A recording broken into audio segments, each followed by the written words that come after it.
Welcome guys to the tutorial info channel.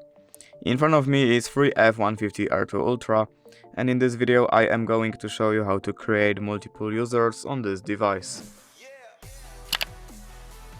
Alright, so to do this, firstly we have to open settings, then we have to scroll down and find this system option, where then we have to click on the multiple users option.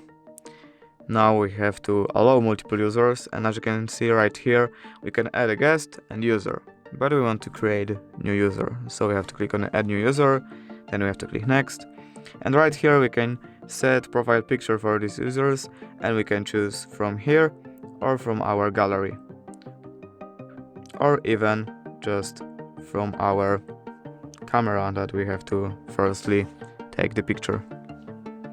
I'm going to use this one. And right here we can set nickname for our